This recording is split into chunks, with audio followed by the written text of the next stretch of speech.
I've sent more than 10 million marketing emails for e-commerce stores. And I've learned that when it's done correctly, it basically prints money. But most e-commerce businesses are afraid of email marketing.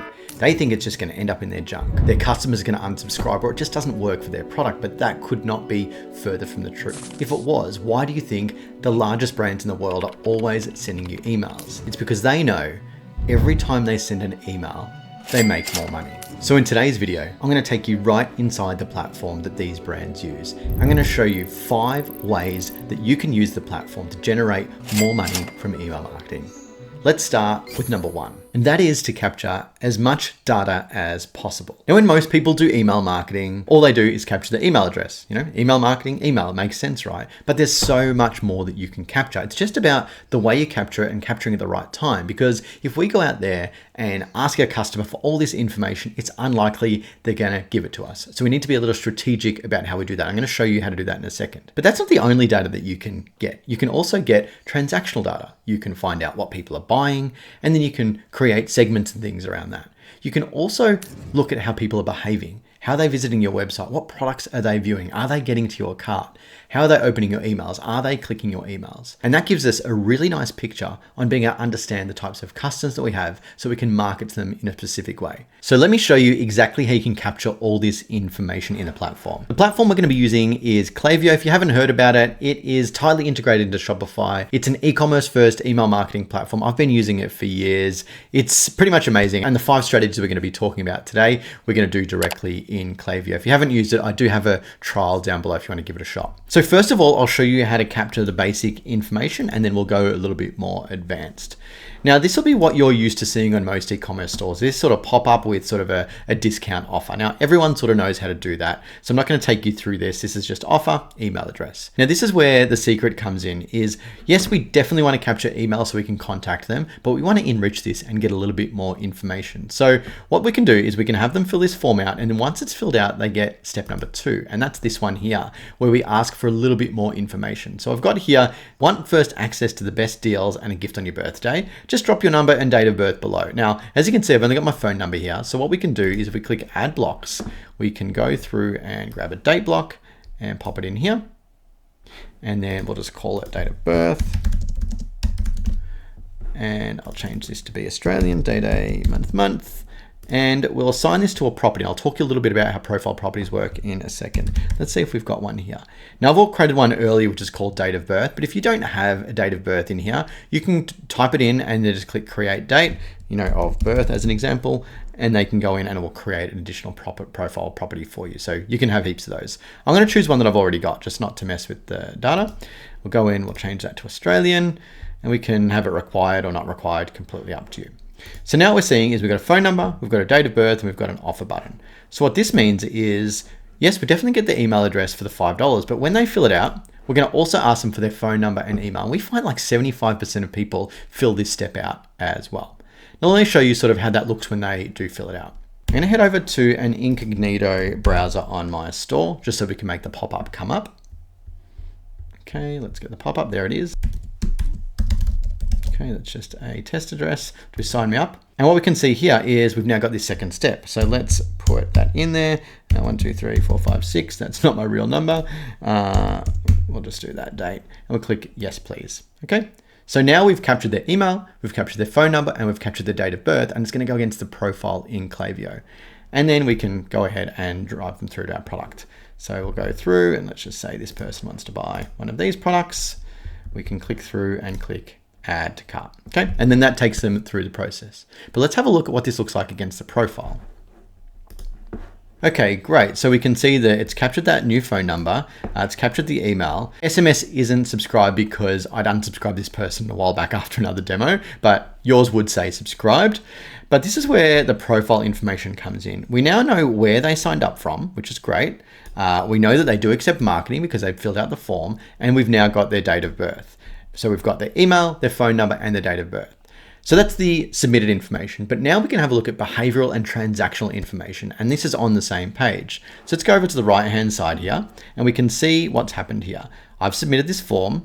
I've completed the profile there, so we can see that that's been completed via the desktop, and we can actually see that I viewed this product.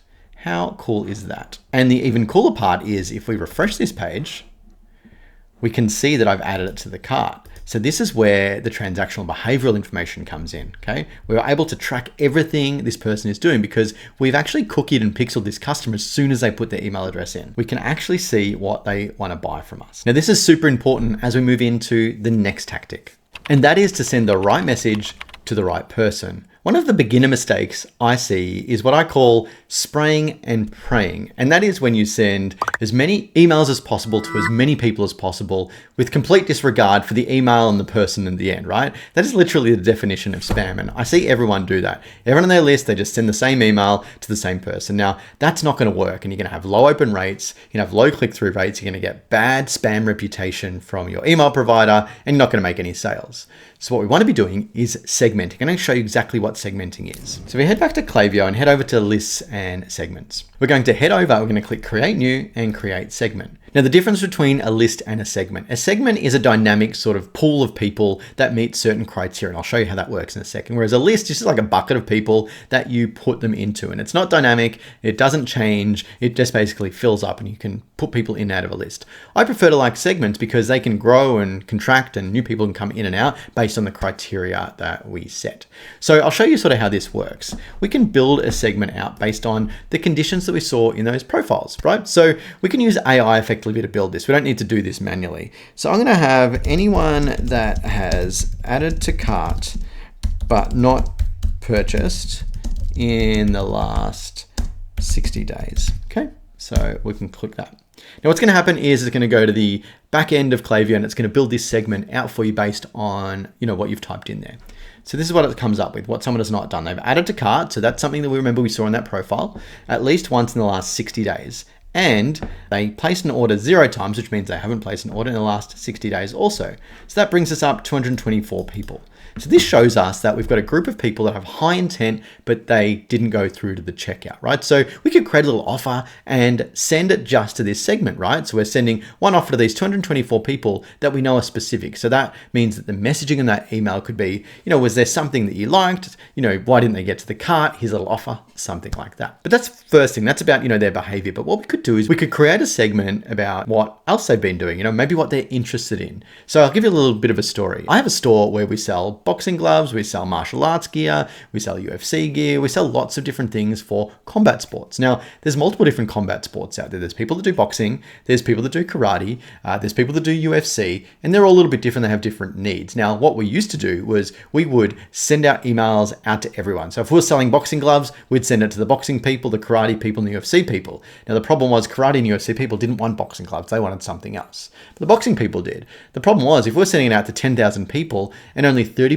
of those people were opening it, and not every one of the 30% were opening it, it meant that our open rates were really low. So what we wanted to do was we wanted to start segmenting them out based on what they were interested in. And the way we did that was by segmenting what they were viewing on the store. So we'd create a segment to people that looked at boxing products. We created a segment to people that looked at karate uniforms, etc., etc. And that meant that we could create a boxing specific email and a karate specific email. And when it got to those people, open rates increased, click-through rates worked, and we got more sales, right? Super easy thing to do. And that's what I want you to do. I'll show you how you do it. So we'll go back and we will create a new segment,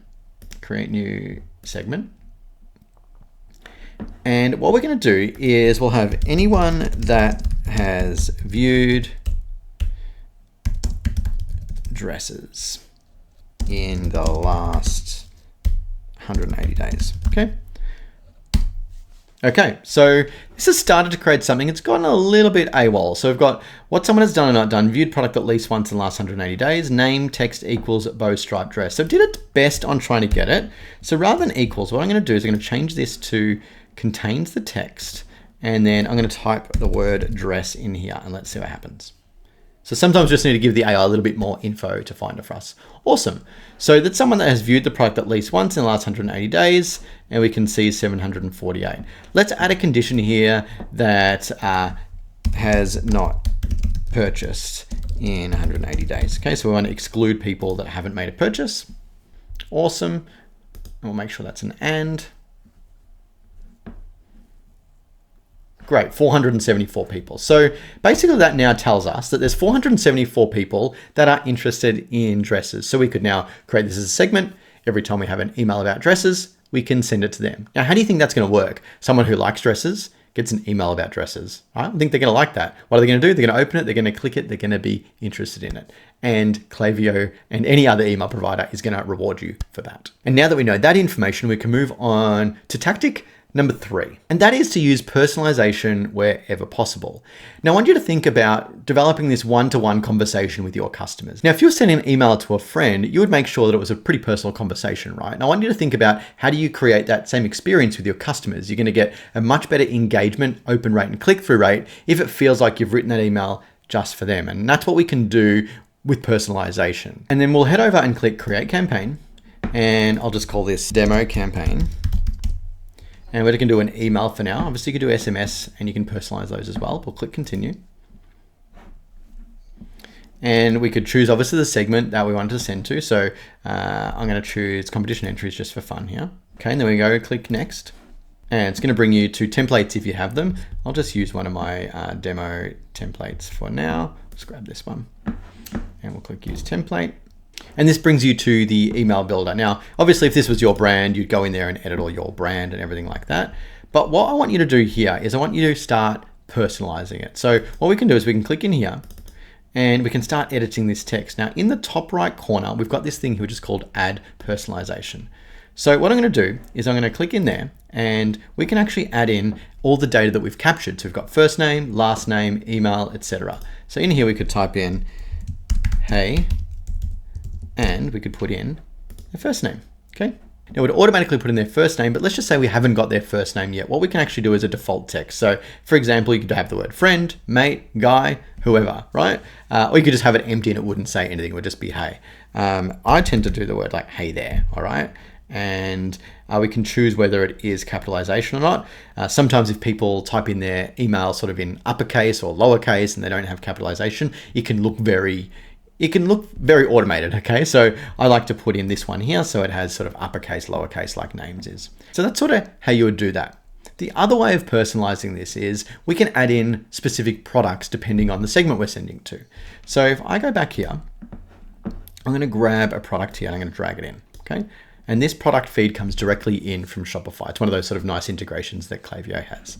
Now, we can do a few things. We can choose a dynamic product feed. Okay, we can choose a static where we choose the products that we want to have in there, or we can choose the next best product based on that person's profile. Because we're tracking the customer from start to finish, we know what products they add to cart, we know what they're doing. This will put in the best product for them. It's really, really cool. Or we could use some other product feeds like bestsellers or browse or cart feed, right? So there's lots of different ways we can do it. I really like to use dynamic or next best product, or if I'm doing something that is really specific about a category, I would use static. So let's just say we're doing something about vanilla coffee. I'd click add products and I'd go in here and I would type in the word vanilla and we could choose this vanilla product here and we can click add products. Okay, so we can see that one goes in there. And then we can either, decide how it looks. We can have the product name linked. We could take the price. We could put a button. We could do a description. We could do whatever we want. We could make it look however we want. We could make it as big as we like. So let's do 500, we'll do one product, makes it super big, okay? So that's pulling that in directly from Shopify, which means it's gonna link directly through to the Shopify store. So that really heavily personalizes it. Now there's a last thing that you can do, which is called logic formatting. Now this is a little bit more advanced. I'm gonna give you the 10, maybe 30-second overview of what this means. So if we click into this here, there's a section up here which says display. And what we can see is show and hide logic. And this is where personalization really gets strong. So we then click logic builder. Now in here, we can leverage the data that's against the profile and show information based on what's in that profile. Let me show you what I mean. Let's say we know where this person comes from. We know that their country is Australia, okay? What we can then do is we can click save there. And that basically means that this one here says that this will only show if the person is in Australia. So you can only imagine the possibilities with this. Imagine you're capturing people's information, like what their interests were, what their hobbies were, their gender, what food type they liked, anything like that. And that means we can show information based on the information they give us. So if we think back to step number 1, capturing as much information as possible, the more information we capture, the more personalized our experience can be. And you can absolutely do this within Klaviyo. So once you understand that and you know exactly what emails you want to send to the right people, we then move into tactic Number 4. And that is to put in place a plan and send regular emails. One of the things when I onboard someone into the e-commerce academy is we talk about the email marketing structure. And they usually say to me, I send an email, once a month or maybe once every couple of weeks or just when I feel like it. And they don't really have a plan or a structure in place. And the reason they don't do that is they don't want to annoy their subscribers, but you're actually doing that a disservice. The reason they subscribe to your list is they want to hear from you. So it's your job to inform them of the things that are happening. So not only are you going to let them know about things that are happening, but it's a great way to remind them that you exist. If you think about, they might have seen you once, they might have got your coupon code, but they decided not to buy your product, or they left and they didn't remember who it was that they bought from, and they just forgot about you. If you were regularly emailing them, you would be top of mind. If they were looking to buy boxing gloves or coffee or clothes and they saw your email come in once or twice a week, they're going to remember you. It's called the rule of 7. Someone needs to see a brand at least 7 times to be able to recall who that brand is. Now, if they've only seen you once because they browsed your site and downloaded a coupon code but didn't purchase, they're going to forget about you. So it's really important to send regular emails on a regular cadence and have a plan of attack. Now, I often get feedback on this where it says, well, I don't know what to send. I can't send all these emails. A simple way to think about this is break it up sort of into 4 segments. The first one is we want emails that tend to engage people. So what is it that's going to get them to open the email, get them to know about you and want to engage with you? And this could be things like sharing what you're doing behind the scenes. It can be sharing, what customers are doing, sharing reviews. That's sort of that engaging content. The second type of content could be educational. We could teach them something. We could tell them something about our products. In our world, we send coffee recipes out, how to make the best iced latte, how to do, a cappuccino, while on the go.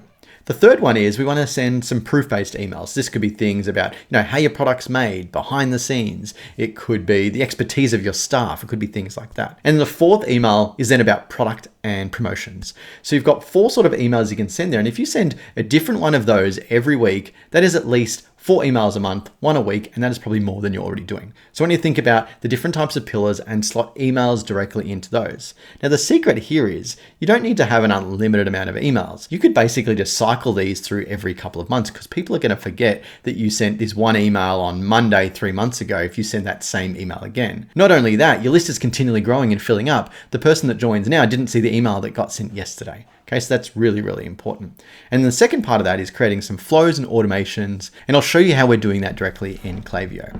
So if we head over to campaigns in Klaviyo, at the top, you've got this list view and you've got a calendar view. I want you to click calendar view. I want you to have a look at your calendar and see how regularly you are sending your emails. Here's an example, sort of what we're doing on our store. We're sending at least 2 times a week, if not 3 times a week. And you can see that we have a nice plan of what's already been sent and what is coming up. Okay, so if we go to the next month, we can see the same thing. We've got planned out emails already. And each of these emails follows a different sort of pillar, which means people aren't always getting the same email. Now, what we do is we use the data to determine what sort of email we send. I'll talk about that in the final tactic. So that's getting it sent using scheduling, but we can actually automate a little bit of this, and that is with flows. So what flows basically are an automated sequence of emails that get sent on a trigger. And a trigger could be when someone adds to cart, when someone reaches checkout, when someone joins a list. What we do is we can send a series of emails on autopilot based on that behavior. One really popular one is the abandoned cart. This is the one where someone adds something to the cart, they don't buy it, and we trigger an email off to them to try and encourage them to buy it from us. I'll show you sort of how that works. The trigger is when someone adds to the cart, we actually wait 30 minutes. And then what we do is we send them an email to remind them of their cart. The email would look something a little bit like this. We've saved your order for you, and this is personalized. It says that because it's from the Ecom Academy, but it would say, Brendan, so you don't miss out on this fresh batch, we have saved your cart for the next few hours. Okay, and then we can go grab your items now. So that would be sort of the first one. Okay, then we're going to wait a day. Now, if they haven't placed an order, we're going to send them another email, and it'll be something like this. Let's preview it. Hey, and this would say Brendan. Hey Brendan, just letting you know we have other customers looking at the items below and we can only hold it for so long. Your cart will expire in the next 2 hours. So we're creating a little bit of urgency and scarcity. Now, obviously, you can change this to be whatever wording that you want. We're split testing this all the time and we'll talk about that in a few minutes. But what you can see here is we're personalizing it. It's personalized with not only their name, but the products that they look like. And these emails work exceptionally well. And then we continue to send them emails if they haven't placed an order, but we don't give them too much because we don't want to bombard them. But we're going to wait a day and we're going to give them one last nudge. Now what we can see here is this one looks a little bit different. The subject line says items in your cart. And if we preview this one, it's actually going to be a slightly different style. We can see that this is in text format, so it feels a lot more real. And this one would say, hey, Brendan, I'm Matt, the warehouse manager at Dost. And this is a little bit more of a personal email, right? So we can see that this is like, hey, I'm the guy at the warehouse sending you an email, and we're really gonna try and get them to buy this, and we might shoot a little offer in here. So this is all done on autopilot. 3 emails that go off based on someone's behavior. Abandoned carts are killer emails. I highly recommend you try them. But that's all well and good. How do we know that all this is working? And this is the final tactic that all of the large stores that I work on double down on, and that is understanding the numbers and continuing to iterate based on what they learn. Now, one of the great things about e-commerce and email marketing is all the analytics. I really love analytics. Now, there's just so many metrics to measure that what metrics should you measure to help grow your email marketing? Now, it's pretty simple. There's only a few, and I'm going to take you through those now.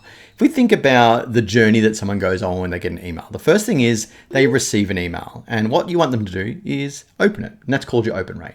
The next thing you want them to do is if they've opened it, they're going to click it, and that's called your click-through rate. If they click the email, you then want them to buy, and that is called your conversion rate. They're really the only metrics that you should focus on at a top level. There are a few others we'll talk about in a second, but just think about open rate, click-through rate, and conversion rate. So if you're getting a low conversion rate and a low open rate, the only thing you should focus on is how do you get more people to open the email? Now, if you're getting lots of people opening and not many people clicking, then you just got to think about click rate. Okay. And then if you get those two things moving up, let's think about conversion rate, right? So they all sort of work together. It's a funnel, and there's no point working on the end of the funnel if the top of the funnel is blocked. Okay. So I want you to think about those 3 metrics. Let's look into Klaviyo, how you can find those now. So I want you to go over to Klaviyo and I want you to click benchmarks. Now, benchmarks are comparing your store to other stores in your industry. Now, I don't want you to obsess about being better than other stores. I just want you to obsess about being better than you were previously. So I just want you to get better and better and better. But we use this as a nice guideline to sort of see how we are performing. So if we have a look at this store here, this tells us our top performing metrics and our bottom performing metrics. And as you can see, top performing metrics for this store are excellent. So we're getting a 77% open rate, conversion rate is 2.1%, bounce rate is pretty good, average order value is, top notch, and open rate on this one is top notch. Now, what you can see is that it's showing you the best performing emails for this. So, your thank you flows got a really good open rate, et cetera, et cetera. Now, it also shows you bottom performing metrics. Okay. So it says unsubscribe on all campaigns. So this has got a really high unsub rate. So that often comes down to maybe not sending the right segments, sending, not very good emails, might be a little bit spammy. Click-through rate on thank you flows is really poor. So even though the open rate here is high, the click-through rate's poor. Maybe it doesn't have a link in there. I don't know. The click rate, yep, same sort of thing. Very similar. Click-through rate and click rate is a very similar metric. Click-through rate on all flows is really poor, and bounce rate on all campaigns is poor. So if I look at these metrics, these are the ones that we should focus on. We've got to focus on unsubs in all campaigns, probably focus on bounce in all campaigns, and click-through rates in a lot of the flows, okay? Then we can deep dive a little bit more. We can look in our campaigns here and we can see, where they're really performing over every metric as opposed to those specific metrics. You can see bounce rate is still pretty poor on campaigns for, this is for March. Click rate is fair, click-through rate's fair, conversion rate is good, open rate is fair, and we can sort of go through it. So we can see here, open rate is fair. Imagine we got that to green with a good conversion rate. So if we could get this to green and these click-through rates to green, we could see this performing even better. So by looking at these metrics, it lets us really hone in on what we need to improve. Rather than just saying my email account is not making much money, that's how you say it, we look and go, well, why is it not making money? Is it because people aren't opening them? Is it because they're not clicking? Is it because you're getting unsubbed all the time? And then we can go in and we can fix it. Now, if you want some tips and tricks on, how to fix those things, let me know in the comments and I can do an email around like how to increase open rates and click-through rates and improve those metrics. I think it'd be a really powerful sort of email. But what I really want you to learn from this tactic here is that the metrics matter, and you really got to keep looking at the metrics to actually improve your business. Because if you're not looking at them obsessively all the time and trying to make them get better and better and better, and you're just looking at the outcome, then you're not going to get any better, right? So look at the inputs that make the output, which is revenue, and the inputs here are all these metrics. So let's recap these 5 tactics. The first one is make sure you capture as much information as possible. Start small and then enrich over time. The second one is make sure you're sending the right message to the right person. Use the profile data, segment, really get it right. The third one is then taking that segmentation and personalizing the email experience with their name, the products they view, all those sorts of things. The fourth one is making sure you have a plan in place and sending regularly. Keep your brand top of mind. Create some flows, create some automations, and make sure you're regularly using the platform. And the fifth one is reading the data to make sure that you're improving consistently over time. Only focus on the data from the funnel and make sure you're working on the data in the funnel, not focusing just on the revenue number. Now, I promise you, if you implement all those, you are going to grow your email list. But if you did want some help, we actually have a product which we call the Email Engine Room that we teach inside our e-commerce academy. If that's something that you want to learn about, we just take you through everything in Klaviyo, how to set it up, how to do everything that I talked about, but at the next level, then you can apply down in the link below. I'd love to work with you. However, if you just want to binge some of my YouTube videos, here are some Klaviyo and email marketing tutorials that I've done recently that I think are really going to help you on your journey.